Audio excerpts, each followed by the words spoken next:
ओम शांति। आज प्यारे बाबा की 17 अगस्त 2020 की साकार मुरली है। आज बाबा कह रहे हैं, मीठे बच्चे, ज्ञान सागर बाप आए हैं, ज्ञान वर्षा कर इस धरती को सब्ज बनाने। अभी स्वर्ग की स्थापना हो रही है, उसमें चलने के लिए देवी संप्रदाय का बनना है। 3 चीज़ें बाबा ने आज पूरी मुरली के सारांश में कहा कि ज्ञान सागर शिव बाबा आए हैं, ज्ञान की वर्षा कर इस धरती को सब्ज बनाने। फिर बाबा ने कहा स्वर्ग की स्थापना करने, और जिस स्वर्ग में चलने के लिए बाबा कह रहे हैं कि देवी संप्रदाय का बनना है। आज के मुरली का सवाल, सर्वोत्तम कुल वाले बच्चों का मुख्य कर्तव्य क्या है। बाबा पूछ रहे हैं कि सर्वोत्तम कुल वाले बच्चों का मुख्य कर्तव्य क्या है। अब सर्वोत्तम कुल कौन सा है? यह जो ब्राह्मण कुल है, ये है सबसे ऊंचा कुल। देवी देवताओं के कुल से भी ये ब्राह्मण कुल है सबसे ऊंचा कुल। तो बाबा कहते मुख्य कर्तव्य फिर क्या है। उत्तर में बाबा ने कहा कि सदा ऊंची रूहानी सेवा करना, सदा ऊंची रूहानी सेवा करना। बाबा कह रहे हैं यहाँ बैठे व चलते फिरते खास भारत और आम सारे विश्व को पावन बनाना, श्रीमत पर बाप के मददगार बनना, यही सर्वोत्तम ब्राह्मणों का कर्तव्य है। बाबा कह रहे हैं, है ना, सबसे ऊंची रूहानी सेवा करना, अर्थात बाबा कह रहे हैं खास भारत और आम सारे विश्व को पावन करने की सेवा। उसमें फिर बाबा कहते हैं कि श्रीमत पर बाप के मददगार बनना, यही सर्वोत्तम ब्राह्मणों का कर्तव्य है। गीत है आज का, जो पिया के साथ है उनके साथ ज्ञान की बरसात है। ओम शांति।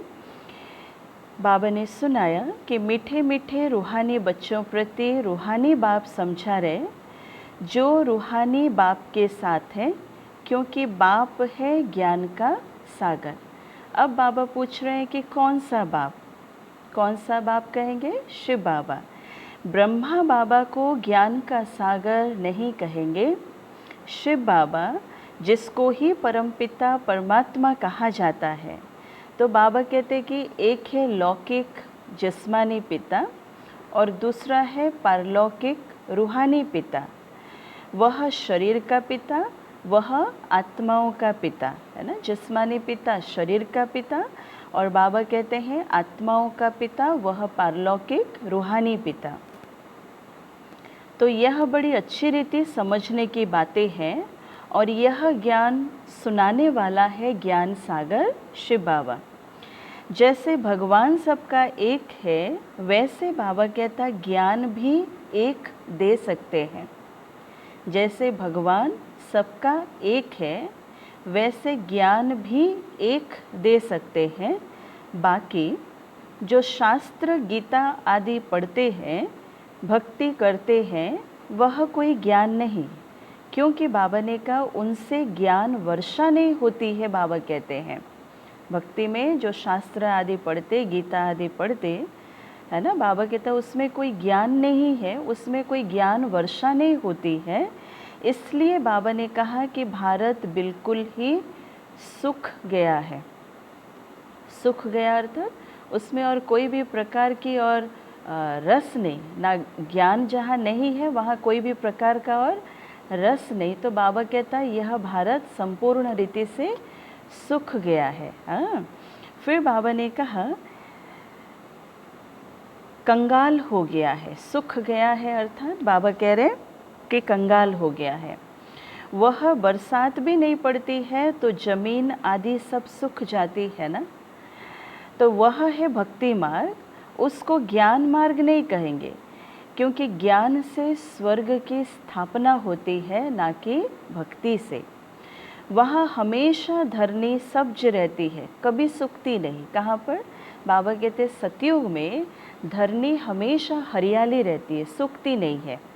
यहाँ पर अभी कैसा हालत है? धरती सूख रही है ना, सीज़न वाइज उसका रूप रेखा भी बदलते रह रहा है।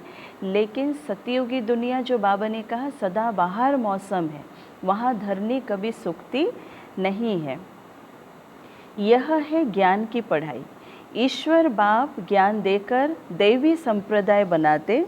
बाबा ने समझाया है कि मैं तुम सभी आत्माओं का बाप हूँ, परंतु मुझे और मेरे कर्तव्य को ना जानने के कारण ही मनुष्य इतने पतित, दुखी, निधन के बन गए हैं। क्या कहा बाबा ने? कि बाबा कहते मुझे ना जानने के कारण मनुष्य क्या बन गया है?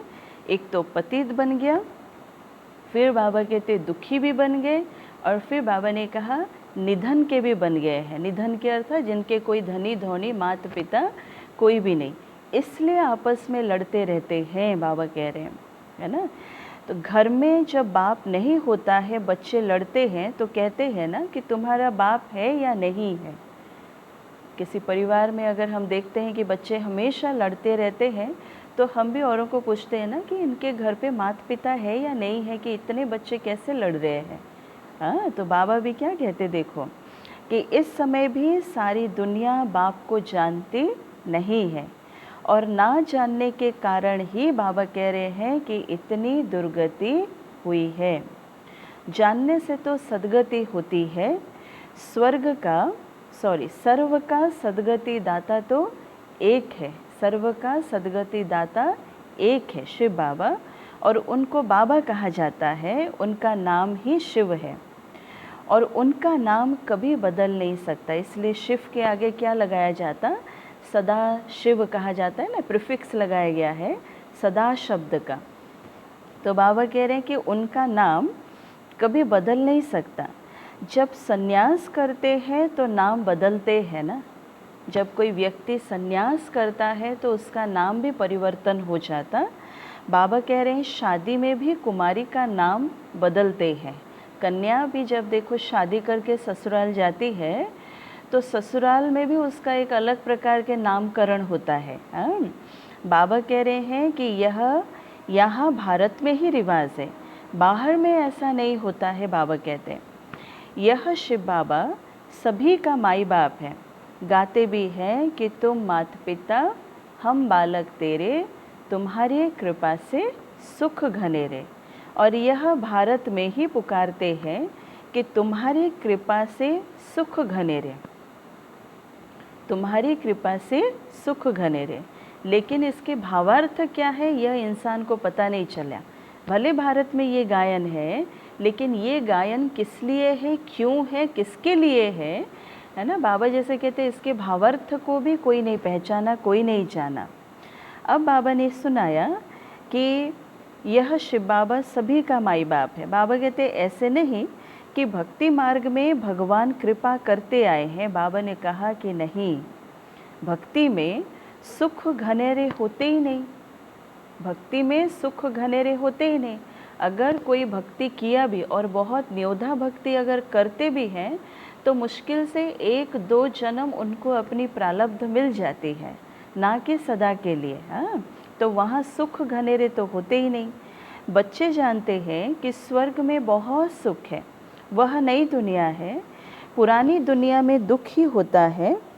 जो जीते जी अच्छी रीति मरे हुए हैं, उनके नाम बदल सकते हैं। बाबा कहते पुरानी दुनिया में बाबा कहता दुखी होता है, और जो जीते जी अच्छी रीति मरे हुए हैं, उनके नाम बदल सकते हैं। यज्ञ में भी है ना, शुरू में भी जो बच्चे आए, तो उनके पुरुषार्थ को देख कर के, प्यार को देख कर के, बाबा के प्रति वो लगन देख कर के, बाबा ने भी बच्चों का नाम परिवर्तन किया था, है ना। और फिर देखते देखते धीरे धीरे समय अनुसार वो महारथी बच्चे भी बाबा का हाथ छोड़ करके चले गए। तो बाबा ने भी क्या किया, फिर नामकरण करना बंद कर दिया था। तो बाबा भी देखो वो समय को याद करते हुए क्या कहते कि जो जीते जी अच्छी रीति मरे हुए हैं उनके नाम बदल सकते हैं, परंतु माया जीत लेती है तो ब्राह्मण से फिर बदल शूद्र बन जाते हैं, इसलिए बाबा नाम नहीं रखते हैं, बाबा ने कहा। क्योंकि अनेक आत्माएं फिर बाबा का हाथ छोड़ करके चले गए। ऐसे नहीं कि सभी चले गए, है ना। बहुत सारे महारथी जो दादियाँ हैं, बड़े बड़े भाई हैं इस यज्ञ के अंदर रहे वो भी, लेकिन कई आत्माएं फिर बाबा के हाथ छोड़ करके चले गए। इसलिए बाबा कहते हैं कि बाबा नाम नहीं रखते हैं। ब्राह्मणों की माला तो होती ही नहीं, है ना, क्योंकि पुरुषार्थ भी रोज़ का एक समय एक समान भी नहीं चलता है। तो बाबा कहते ब्राह्मणों की माला भी नहीं बना सकते। तुम बच्चे सर्वोत्तम उच्च कुल वाले हो, उच्च रूहानी सेवा करते हो, और यहाँ बैठे व चलते फिरते तुम भारत के खास और पूरे विश्व की आम सेवा करते हो। बाबा ने कहा यहाँ बैठे बैठे बाबा कैसे क्या कह रहे हैं कि तुम पूरे विश्व की सेवा कर सकते हो और करते भी हो। पूरे विश्व को तुम पवित्र बनाते हो, बाबा कह रहे हैं। तुम हो बाप के मददगार, क्योंकि बाप की श्रीमत पर चल तुम मदद करते हो। किसकी श्रीमत? शिव बाबा की श्रीमत पर चलकर हम पूरे विश्व को मदद कर पा रहे हैं। बाबा कहते हैं यह भारत ही पावन बनने का है। तुम कहेंगे कि हम कल्प कल्प इस भारत को पवित्र बनाए, पवित्र भारत पर राज्य करते हैं। ब्राह्मण से फिर हम भविष्य देवी देवता बनते हैं। ब्राह्मण से फिर हम भविष्य देवी और देवता बनते हैं।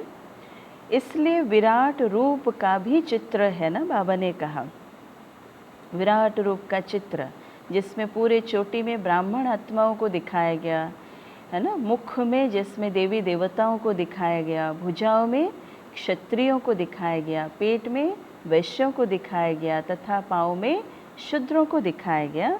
ये है विराट रूप का चित्र, जिसमें बाबा कहते प्रजापिता ब्रह्मा के बच्चे ब्राह्मण ही ठहरे, और ब्राह्मण तब बनेंगे जब प्रजापिता सम्मुख होंगे।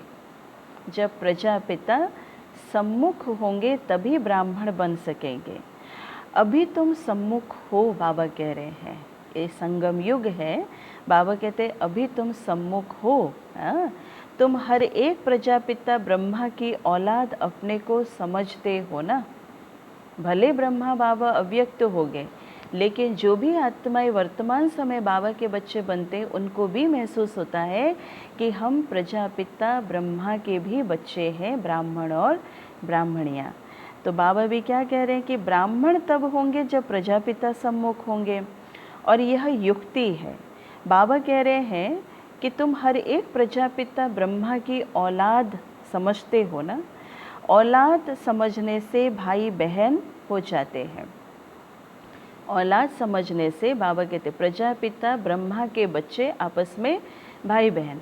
तो बाबा भाई बहनों के लिए भी बाबा ने एक मर्यादा के सूत्र में हम बच्चों को क्या बांधा है। बाबा कहते हैं कि भाई बहन भी कभी भी क्रिमिनल आंखें नहीं होनी चाहिए।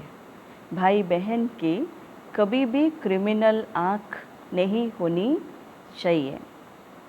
अभी आप ऑर्डिनेंस निकालते हैं कि तुम 63 जन्म पतित रहे हो, अब पावन दुनिया स्वर्ग में चलना चाहते हो तो पवित्र बनो। एक नियम बाबा ने जैसे निकाला है ना कि 63 जन्मों तक तुम पतित रहे, अपवित्र रहे, तो अगर स्वर्ग की दुनिया अर्थात पावन दुनिया में चलना है तो तुमको पवित्र बनना पड़ेगा। वहाँ पतित आत्मा जा नहीं सकती, इसलिए ही मुझ बेहद के बाप को तुम बुलाते हो। बाबा कह रहे हैं कि यह आत्मा शरीर द्वारा ही बात करती है। ये आत्मा ये शरीर द्वारा ही बात करती है। कौन? शिव बाबा को भी प्रजापिता ब्रह्मा बाबा के तन के द्वारा ही बातचीत करनी पड़ रही है। शिव बाबा भी कहते हैं कि मैं इस शरीर द्वारा बात करता हूँ, नहीं तो मैं कैसे आऊँ। मेरा जन्म दिव्य है, सतयुग में है दैवी गुणों वाले देवताएं, बाबा ने कहा। सतयुग में कौन सी आत्माएं होंगे? बाबा कहते दिव्य गुणों से भरपूर, दिव्य गुणों से संपन्न देवी देवताएं होंगे। और इस समय है आसुरी गुणों वाले मनुष्य, 5 विकारों से भरा हुआ मनुष्य। बाबा कहते हैं कि यहाँ के मनुष्यों को देवता नहीं कहेंगे। इसलिए आप देखना, कोई बुजुर्ग आत्मा को जब हम पूछते हैं कि आपका धर्म कौन सा है, वो कहते हैं कि हम सनातन धर्म के हैं, क्योंकि खुद को देवी देवता कहला ना सके। अब बाबा भी क्या कहते हैं कि यहाँ के मनुष्य को देवी देवता कभी ना कह सके। फिर भल कोई भी हो, नाम तो बहुत बड़े बड़े रख देते हैं। बाबा ने कहा साधु अपने को श्री श्री कहते हैं और मनुष्यों को श्री कहते हैं, क्योंकि खुद पवित्र है इसलिए श्री श्री कहते हैं, है ना। अपने को श्री श्री कह देते हैं, श्री श्री 108 जगत गुरु, या श्री श्री इतने और क्या क्या सारे नाम रख देते हैं, जगत स्वामी। हाँ, और बाबा कहते हैं मनुष्यों को श्री कहते हैं, जैसे श्रीमान और श्रीमती। अब श्री का अर्थ तो कोई ना जाने। बाबा कहते हैं तो मनुष्य ना, फिर भी भल विकार में नहीं जाते साधु सन्यासी, परंतु विकारी दुनिया में तो है ना। बाबा कह रहे भले विकार में नहीं जाते, लेकिन बाबा कहते विकारी दुनिया में तो है ना, इसलिए अपने को श्री कैसे कह सकते। तुम भविष्य में निर्विकारी दैवी दुनिया में राज्य करेंगे, होंगे वहाँ भी मनुष्य, परंतु बाबा कहते वहाँ दैवी गुणों वाले मनुष्य होंगे। इस समय मनुष्य आसुरी गुणों वाले पतित हैं, इसलिए गुरु नानक ने भी कहा है कि मूत पलीति कपड़ धोए। और किसके लिए कहा गुरु नानक ने? गुरु नानक भी बाप की महिमा करते हैं। क्या बोल करके? कि मूत पलीति कपड़ धोए। हैं स्थापना और विनाश कराने, दोनों एक साथ होने वाला है। बाबा के तो स्थापना का भी कार्य शुरू हुआ है, तो विनाश भी उस हिसाब से होने वाला है। और जो भी धर्म स्थापक हैं वह सिर्फ धर्म स्थापन करते हैं और धर्मों का विनाश नहीं करते। बाकी जो धर्म स्थापक होकर के गए हुए हैं, बाबा कहते उनका कार्य है सिर्फ धर्म स्थापन करना, ना कि, है ना, और कोई धर्मों का विनाश करना। और बाबा कह रहे हैं कि उन्हों की तो वृद्धि होती रहती है। अभी बाप वृद्धि को बंद करते हैं, एक धर्म की स्थापना और अनेक धर्मों का विनाश करा देते हैं, है ना। इस कलयुग के लास्ट समय पर जब हम आकर के पहुँचे हैं, परमात्मा इस धरती पर अवतरित हो चुके हैं, अर्थात एक धर्म की स्थापना और अनेक धर्मों का विनाश होने का है ही है।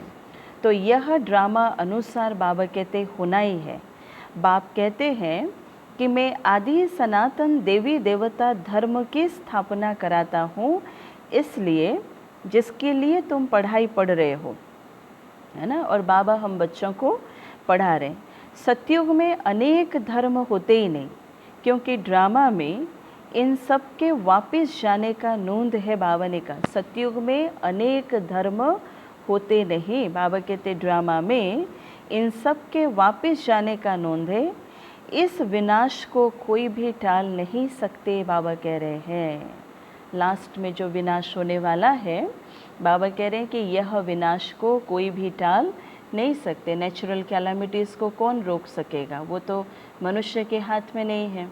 एटॉमिक वार हो, सिविल वार हो, है, ये सारी चीज़ों को कोई रोक नहीं सकते, क्योंकि इस पुरानी दुनिया का विनाश तो होना ही है। विश्व में शांति तब होती है जब विनाश होता है, बाबा ने कहा। और इस लड़ाई द्वारा ही स्वर्ग के गेट खुलते हैं। सारी दुनिया को लगेगा कि ये क्या हो रहा है ना, हो रहा है या हो गया है। और हम बच्चों को क्या फील होगा? ये जो कुछ भी हो रहा है ना, ये हम सबके कल्याण के लिए होने वाला है, क्योंकि ये जो प्राकृतिक चीज़ें हैं ये हमारे मदद करने के लिए आने वाले हैं। तभी बाबा कहते स्वर्ग के गेट खुलेंगे।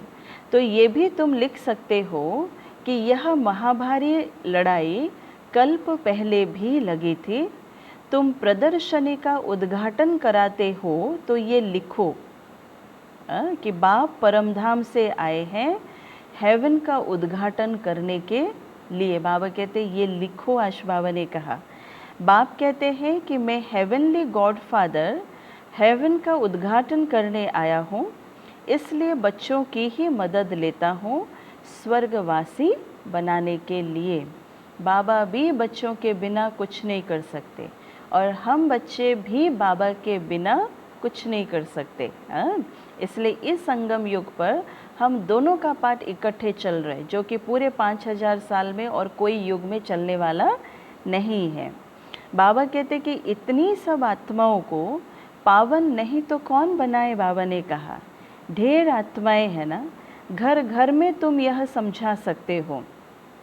बाबा कह रहे कि भारतवासी तुम सतो प्रधान थे, फिर 84 जन्मों के बाद तमो प्रधान बने हो, अब फिर सतो प्रधान बनो। बाबा कह रहे अब फिर सतो प्रधान बनो। इसलिए बाबा ने एक मंत्र दिया। बाबा कहते मन मना भव, है ना, मन मना भव। बाबा ने सुनाया कि ऐसे मत कहो कि हम शास्त्रों को नहीं मानते। कोई अगर हमें पूछे कि क्या आप शास्त्रों को मानते हो, तो बाबा उसके लिए भी हम बच्चों को क्या राय मशवरा दिया। बाबा कहते उनको हमेशा हाँ बोलो, कभी ना नहीं बोलो। बोलो कि शास्त्रों को और भक्ति मार्ग को तो हम मानते थे, परंतु अभी यह भक्ति मार्ग की रात पूरी होती है ना। सुना बाबा क्या कह रहे, डायरेक्ट ना नहीं बोल दो कि ना हम शास्त्रों को नहीं मानते, हम ये चीज़ को नहीं मानते। बाबा कहते उनको बोलो कि हाँ हम मानते हैं, परंतु यह सब कुछ भक्ति मार्ग के है और वर्तमान हम अभी ज्ञान मार्ग में हैं। तो ज्ञान से दिन शुरू होता है और बाप आए हैं सद्गति करने के लिए। तो समझाने की भी बाबा कह रहे हैं कि बड़ी युक्ति चाहिए। समझाने के लिए भी बाबा ने कहा बड़ी युक्ति चाहिए, और इसलिए बाबा कहता है चिंतन मंथन करते रहो। कोई ना कोई पॉइंट्स को लेकर के बाबा कहते हैं कि चिंतन मंथन करते रहो, ताकि अचानक अगर हमारे सामने कोई आए, हमें उनको कुछ सुनाना पड़ा, कुछ समझाना पड़ा, तो हम बहुत इजीली उनको समझा सके। कोई अच्छी रीति धारणा करते हैं तो बाबा फिर कहते हैं कि कोई कम करते हैं। इसलिए प्रदर्शनी में भी जो अच्छे अच्छे बच्चे हैं वह अच्छा समझाते हैं। प्रदर्शनी में भी जैसे बाप टीचर है, तो बच्चों को भी बाबा क्या कहते हैं कि टीचर बनना पड़े। बाबा ज्ञान का सागर है, तो बाबा कहते तुम भी मास्टर ज्ञान के सागर हो। बाबा हमारा टीचर, तो बाबा भी क्या कहते हैं कि आप बच्चों को भी टीचर बनना पड़े। इसलिए गाया भी जाता है कि सतगुरु तारे, और बाप को कहा जाता है सचखंड की स्थापना करने वाला सच्चा बाबा, है ना। सतगुरु तारे और कुसंग बाबा कहते बोरे, कुसंग डुबोता है, और सत्संग बाबा कहता हमें पार ले जाता है। इसलिए बाबा को कहा जाता है कि सचखंड की स्थापना करने वाला सच्चा बाबा। झूठ खंड स्थापन करने वाला है रावण। बाबा कह रहे हैं कि अब जबकि सद्गति करने वाला मिला है, तो फिर हम भक्ति कैसे करेंगे। बाबा ने कहा, है ना, जब सद्गति करने वाला शिव बाबा हमें मिल गया, तो क्या हम भक्ति फिर से कर सकते हैं? कभी नहीं कर सकते। भक्ति सिखलाने वाले तो अनेक गुरु लोग हैं, लेकिन सतगुरु तो बाबा कह रहे हैं कि एक ही है। सतगुरु तो एक ही है। कहते भी हैं कि सतगुरु अकाल, सत श्री अकाल कहा जाता है ना, फिर भी अनेक गुरु बनते रहते हैं। सन्यासी, उदासी, बहुत प्रकार के गुरु लोग होते हैं। सिख लोग खुद ही कहते हैं कि सतगुरु अकाल, अर्थात जिसको काल कभी भी नहीं खा सकता। मनुष्य को तो काल खा जाता है, और भाई सतगुरु जो शिव बाबा है उसको थोड़ी कभी काल खा सकता है। बाबा समझाते हैं मन मना भव। उनका फिर है जप साहेब को तो सुख मिले। सिख लोगों का फिर क्या है, बाबा जैसे हमें कह रहे हैं कि मन मना भव, मन को मेरे पास लगाओ। अब वहाँ पर क्या है, सिख धर्म वाले क्या गाते हैं कि जप साहेब को तो सुख मिले, तो सुख मिले। मुख्य 2 अक्षर है। बाबा कहते हैं मुझे याद करो, तो फिर उन्होंने क्या कह दिया कि जप साहेब को, अर्थात जप साहेब को। साहेब तो एक ही है, बाबा कह रहे, अब साहेब तो अनेक नहीं हो सकते। गुरु नानक ने भी उनके लिए इशारा किया है कि उनको जपो, एक ओमकार सतनाम जिसको कहा गया है ना, जप साहेब को तो सुख मिले। अब कौन से साहेब हैं? गुरु नानक जी नहीं है, गुरु नानक तो खुद कह रहे हैं कि जप साहेब को तो सुख मिले। तो बाबा भी क्या कह रहे हैं, साहेब तो एक है। गुरु नानक ने भी उनके लिए इशारा किया है कि उनको जपो।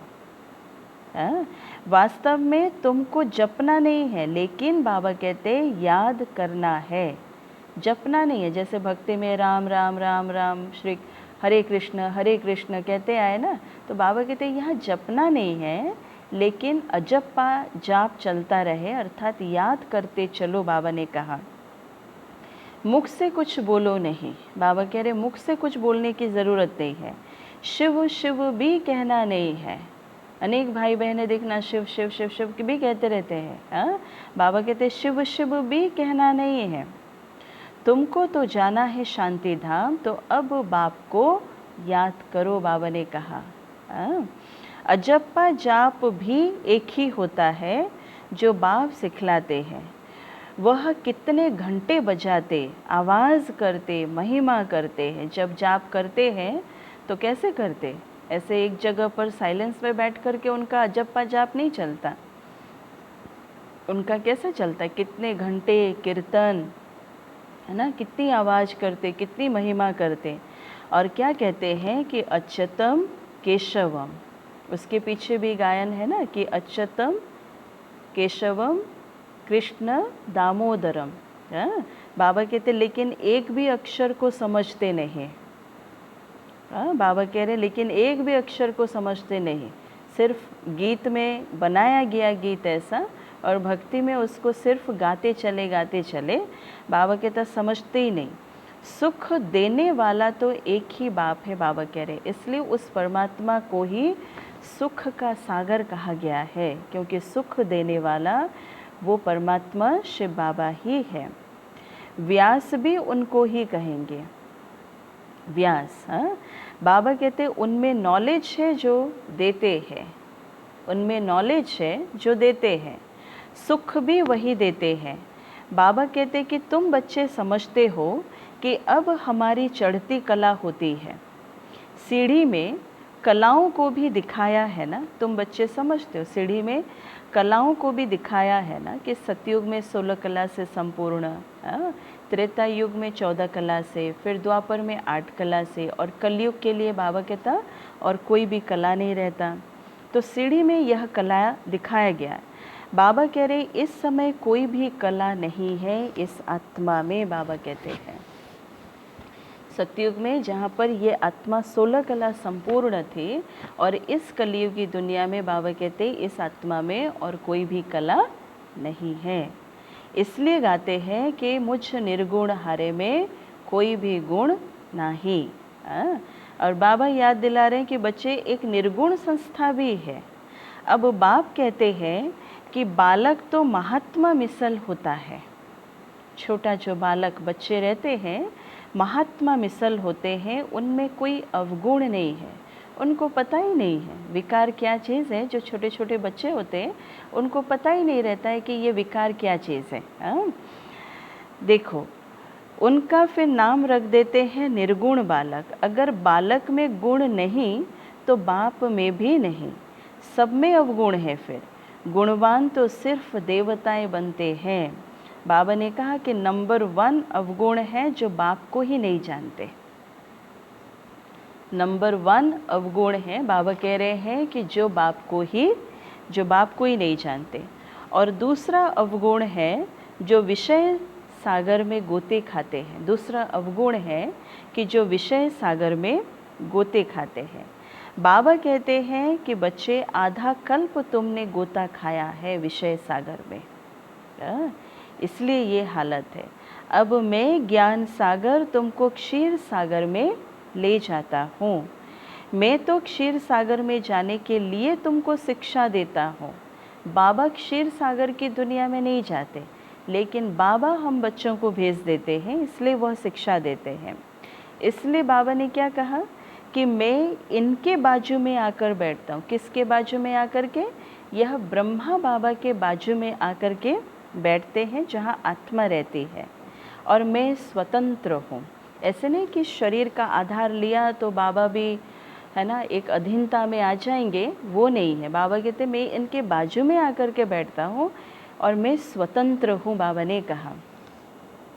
बाबा कहते हैं कि कहाँ भी आ जा सकता हूँ, मैं स्वतंत्र हूँ, मैं कहाँ भी आ जा सकता हूँ। तुम पितरों को खिलाते हो तो आत्मा को भी खिलाते हो ना। शरीर तो भस्म हो जाता है, उनको देख भी नहीं सकते हैं, समझते हो कि फलाने की आत्मा का श्राद्ध है, उस आत्मा के नाम का श्राद्ध खिलाया जाता है। हाँ, जो शरीर छोड़े हुए रहते, फिर आत्मा को बुलाया जाता है। बाबा कहते यह भी ड्रामा का पार्ट है। अब बाबा कह रहे हैं तो ये भी बात सत्य है। कोई कोई स्थान पर वो आत्मा को बुलाते भी होंगे, स्पिरिट कॉल करते भी होंगे। हाँ, कभी आती है तो बाबा कहते कभी नहीं भी आती है। हाँ, कोई बताते हैं तो फिर कोई नहीं भी बताते हैं। यहाँ भी आत्मा को बुलाते हैं तो फिर आत्मा आकर बोलती है, परंतु ऐसे नहीं बताते कि फलानी जगह जन्म लिया है, वह नहीं बताती है कि मैं फलानी जगह पर जाकर के जन्म लिया हूँ। तो सिर्फ इतना कहेगी कि हम बहुत सुखी हैं, अच्छे घर में जन्म लिया है। बाबा कहते अच्छे ज्ञान वाले बच्चे अच्छे घर पे जाएंगे, और कम ज्ञान वाले बाबा कहते कम पद पाएंगे। अच्छे ज्ञान वाले बच्चे बाबा कहते अच्छे घर में जाएंगे, और कम ज्ञान वाले बाबा ने कहा कि कम पद पाएंगे। बाकी सुख तो है ना, बाबा कह रहे हैं सुख तो है। राजा बनना अच्छा है या दासी बनना अच्छा है? आज बाबा कह रहे हैं कि राजा बनना अच्छा है या दासी बनना अच्छा है। ओबियसली हम सभी क्या बोलेंगे कि राजा बनना अच्छा है। राजा बनना है तो फिर बाबा कह रहे हैं कि इस पढ़ाई में फिर लग जाओ।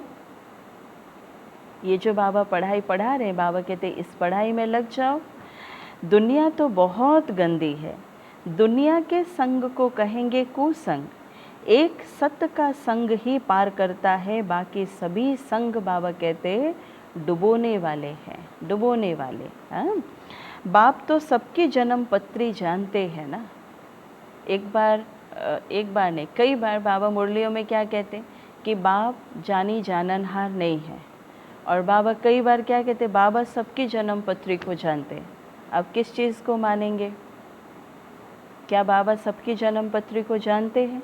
आज बाबा कहते मैं सबकी जन्म पत्री को जानता हूँ। हाँ, यह पाप की दुनिया है, तब तो पुकारते हैं और कहीं ले चलो। इस पाप की दुनिया से हमें कहीं और ले चलो, जहाँ सुख शांति चैन हो। अब बाबा ने कहा कि मीठे मीठे बच्चों, मेरा बनकर फिर मेरी मत पर चलो, मेरा बनकर फिर मेरी मत पर चलो, क्योंकि ये बहुत गंदी दुनिया है, करप्शन है। बाबा कहते सब में करप्शन है, कहाँ करप्शन नहीं है, है ना। हर फील्ड में करप्शन है, हर फील्ड में। हाँ, तो लाखों करोड़ों रुपयों की ठगी होती है। करप्शन में क्या होता है? मूल चीज़ क्या होता है? लाखों करोड़ों रुपयों में ठगी होती है। अब बाप आए हैं बच्चों को स्वर्ग का मालिक बनाने के लिए, तो अथाह खुशी होनी चाहिए, बाबा ने कहा। वास्तव में बाबा कहते हैं कि बच्चे ये है सच्ची गीता, फिर ये ज्ञान प्राय लोप हो जाएगा। अभी तुमको यह ज्ञान है, फिर दूसरा जन्म लेंगे तो ज्ञान खलास, फिर है प्रालब्ध। बाबा ने कहा तुमको पुरुषोत्तम बनाने के लिए बाबा पढ़ा रहे हैं। हम आत्माओं को पुरुषोत्तम, है ना, उत्तम से उत्तम पुरुष बनाने के लिए बाबा हम बच्चों को ये पढ़ाई पढ़ा रहे हैं। तो अभी तुमने बाप को जाना है, बाबा कहते अब अमरनाथ की यात्रा होती है तो बोलो जिनको सूक्ष्म वतन में दिखाते हो वह फिर स्थूल वतन में कहाँ से आया। जिसको सूक्ष्म वतन में दिखाया गया, शंकर को सूक्ष्म वतन में दिखाया गया, तो वो शंकर सूक्ष्म वतन छोड़ कर के ये स्थूल वतन में कहाँ से आया गया।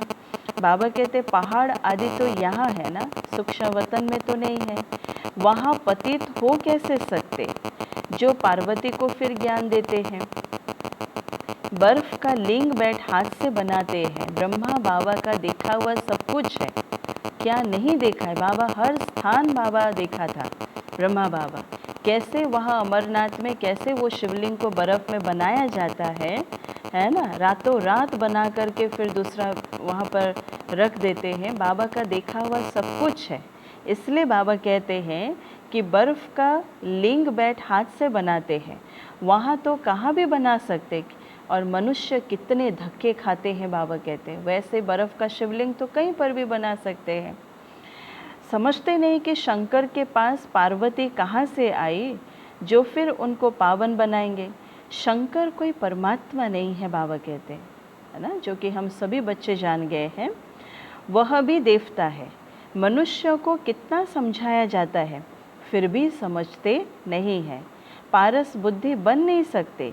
बाबा कहते प्रदर्शनी में कितने आते, ढेर के ढेर आते हैं। प्रदर्शनी मेला आदि लगते हैं तो कहेंगे कि नॉलेज तो बहुत अच्छी है और सबको यह नॉलेज लेनी चाहिए। कहते हैं ना, जो भी इतने सारे भाई बहनें आते हैं प्रदर्शनी समझने के लिए, मेला आदि होता है तो इतने सारे आते हैं, वो देख कर के बहुत खुश होते हैं। और क्या कहते हैं कि यह ज्ञान तो बहुत अच्छा है, आप लोग बहुत अच्छी सेवाएं कर रहे हो, है ना। तो बाबा कहते सबको तो लेनी चाहिए फिर ऐसा ज्ञान। बाबा कह रहे हैं फिर देखो, अरे तुम तो लो तो क्या बोलते हैं। अगर वो कहते हैं ये ज्ञान बहुत अच्छा है और हम बोले कि फिर आप ये ज्ञान सुनो, तो वो क्या कहते हैं, हमको तो फुर्सत ही नहीं है। प्रदर्शनी में ये भी लिखना चाहिए कि इस लड़ाई के पहले बाप स्वर्ग का उद्घाटन कर रहे हैं, विनाश के बाद स्वर्ग के द्वार खुल जाएंगे।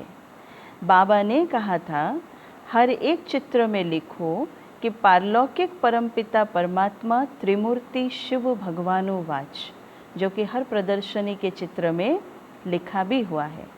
त्रिमूर्ति ना लिखने से फिर कहेंगे शिव तो निराकार है, वह कैसे ज्ञान देंगे, उसमें फिर संशय आ जाएगा। समझाया जाता है कि यही पहले गोरा था, कृष्ण था, फिर अब सांवरा मनुष्य बना है। बाबा कह रहे हैं कि अब तुमको मनुष्य से फिर देवता बनाते हैं, फिर हिस्ट्री रिपीट होनी है। इसलिए गायन भी है कि मनुष्य से देवता किए करत ना लागे वार। मनुष्यों को देवी देवता बनाने के लिए परमात्मा को एक सेकंड भी नहीं लगता। फिर सीढ़ी उतर मनुष्य बनते हैं, है ना। ये पूरे बाबा कह रहे हैं कि प्रदर्शनी के चित्र में बहुत क्लियर रीति से बाबा ने समझाया है। फिर बाप आकर हम बच्चों को देवता बनाते हैं। बाबा कहते हैं कि मुझे आना पड़ता है, हर कल्प में बाबा को आना पड़ता है। बाबा कह रहे हैं कि कल्प के संगम युगे में आता हूँ, कल्प के संगम युगे में आता हूँ। जबकि वो शास्त्रों में जो गायन लिख दिया है कि यदा यदा ही धर्मस्य की जो बात लिखा गया है, ग्लानिर्भवति भारत अभ्युत्थानम अधर्मस्य तदात्मानं सृजाम्यहम्, और उसके बाद जो फिर गायन है वो है युगे युगे बना दिया है, युगे युगे लिख दिया है। अब बाबा क्या कहते हैं, मैं कल्प कल्प के संगम युग में ही आता हूँ, तो युगे युगे कहना भी गलत है।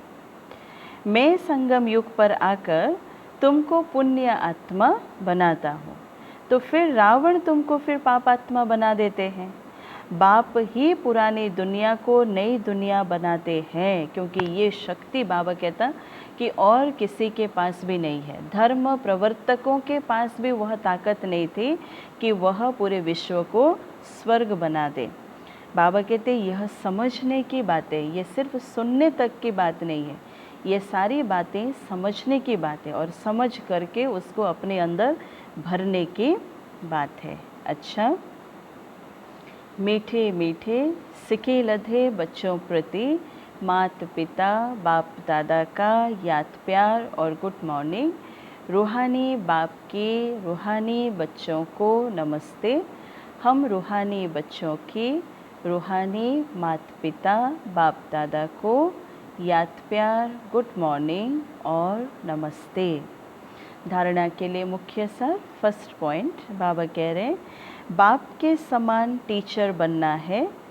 बड़ी युक्ति से सबको इस झूठ खंड से निकाल सच खंड में चलने के लायक बनाना है। झूठ खंड से निकाल सच खंड में चलने के लायक बनाना है। सेकंड पॉइंट, दुनिया का संग कुसंग है, इसलिए कुसंग से किनारा कर एक सत का संग करना है।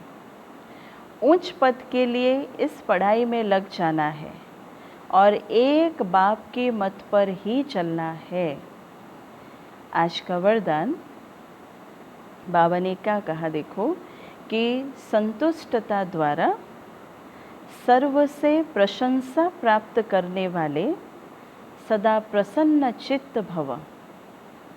और एक बार, संतुष्टता द्वारा सर्व से प्रशंसा प्राप्त करने वाले सदा प्रसन्न चित्त भव। डिटेल्स में बाबा समझा रहे, संतुष्टता के निशानी प्रत्यक्ष रूप में प्रसन्नता दिखाई देगी, खुशी दिखाई देगी। जो आत्मा सदा संतुष्ट है वो आत्मा सदा खुश भी रहेगी। और जो सदा संतुष्ट व प्रसन्न रहते हैं उनकी हर एक प्रशंसा अवश्य करते हैं। उनको प्रशंसा मांगना नहीं पड़ेगा, उनको प्रशंसा अपने आप ही मिलता जाएगा। तो प्रशंसा प्रसन्नता से ही प्राप्त कर सकते हो, इसलिए सदा संतुष्ट और प्रसन्न रहने का विशेष वरदान बाबा कह रहे हैं, स्वयं भी लो और औरों को भी दो। क्योंकि इस यज्ञ की अंतिम आहुति बाबा कहते सर्व ब्राह्मणों की सदा प्रसन्नता है ना। बाबा कहते जब सभी सदा प्रसन्न रहेंगे तब प्रत्यक्षता का आवाज़ गूंजेगा, अर्थात विजय का झंडा लहराएगा।